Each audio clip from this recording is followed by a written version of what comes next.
بمعلقة واحدة بس هتعملي الرز البسمتي، بدل ما تشتري الطبق ب60 جنيه هتعملي كيلو ب60 جنيه، والكيلو بيرمي معاكي أقل حاجة تلت إن ما كانش نص الكمية.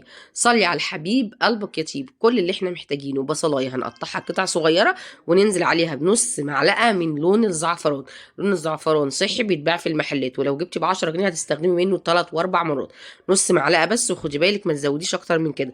ولو عندك توابل الرز، ايوه في فعلا عند العطارين حاجه اسمها توابل الرز بتغنيكي عن لون الزعفران واي توابل تانية.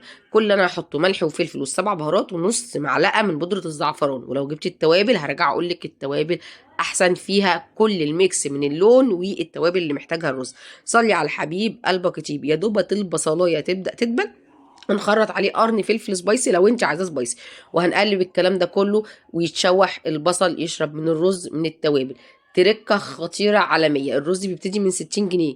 الرز البسمتي لو ما نقعتهوش قبل ما تحطيه في الحلة، زودي المية عقلتين عن الرز المصري. دي أحسن وأضمن طريقة، ولا هيعجن ولا هيشد، وهتعملي ضعف الكمية ب60 جنيه. أضعاف الكمية، ضعف الكمية ايه. صلي على الحبيب قلبك يطيب. اعملي لايك لو الفيديو عجبك، قولي لي رايك في الكومنتات، اكتبي لي ميزانيتك ايا كانت هي كام، وانا ان شاء الله وفضل من الله هقول لك على تريكات هتفرق معاكي وهتشوفي الفرق والتوفير.